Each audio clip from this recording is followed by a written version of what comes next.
So I'll be honest. Here in our backyard, we have a beautiful bumper crop of mint. It's fresh and it smells wonderful, and we can actually use it. It's one of the things that we can grow that because it just grows and spreads so well, we can actually count on harvesting in our backyard.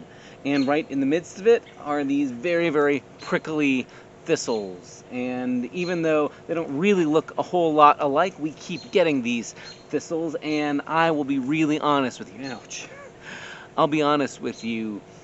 I could pull them all out, but I leave them growing alongside the mint more often than not, honestly, because I'm lazy. Well, because I've got a lot of things on my mind, and getting to the thistle isn't always top of my priority with all the other things we do in life. I suppose that's the risk you run if you get known as the person who lets weeds grow amongst your good crops, whether it's mint or wheat in a field.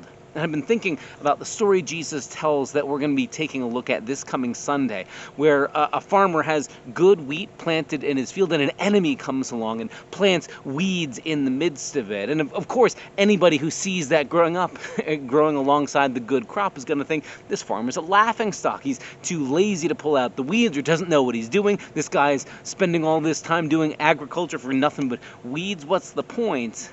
And Jesus, at the end of the story, is convinced that God is like a farmer who's willing to let the weeds go right alongside the good crop, not because the farmer is incompetent or lazy or doesn't care, but because the farmer is so committed to preserving what's good that he's willing to sacrifice his reputation and not pull out the weeds in the meantime. When harvest time comes, don't you worry, everything will be put right. The weeds will be pulled up, they'll be kindling for the fire, and we'll even get good use out of the weeds as they're burned in the oven and provide fuel when we need fire. But we'll protect what's important. But the farmer isn't willing to destroy what's good by accidentally uprooting some of the good crop in the attempt to get the bad crop. In other words, Jesus is convinced that God is so committed to preserving what's good, preserving God's people, preserving what's good and beautiful in creation. God isn't willing to destroy it all just for the sake of looking tough or strong or impressive. God is more committed to holding on to what's good and saving and preserving what God loves. That God isn't going to fight fire with fire or sink to evil's tactics in the world, to fight off the powers of evil by doing more evil in the world, to fight off destruction by being more destructive. In other words, God's willing to live with a world where there is messy stuff that's happening for the sake of holding on to what God loves and cares about, even at the expense of God's reputation. This coming Sunday, we're going to be taking a look at this surprising story about how God is so committed to preserving what's good in the world that God's willing to lose reputation, that God's willing to look weak or foolish for the sake of saving what God loves.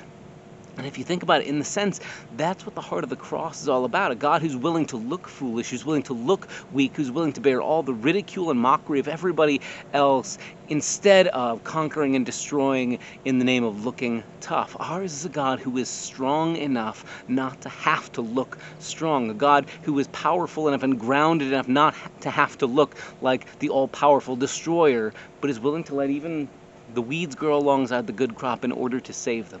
It reminds me of a line from one of my favorite Star Wars movies where the one character says, "That's how we'll win, not by fighting what we hate, but by saving what we love." In a sense, that's the gospel in a nutshell, at least according to the parable of the wheat and the weeds in the field. God is so committed to saving what God loves that God isn't going to get baited into fighting on evil's terms, to sinking to evil's level. When evil goes low, God goes high. When evil is seeking to be destructive and sort of baiting God into pulling up the good along with the bad, God refuses and is so committed to holding on and preserving what God loves, God won't even risk pulling out the good in the attempt to weed out the bad.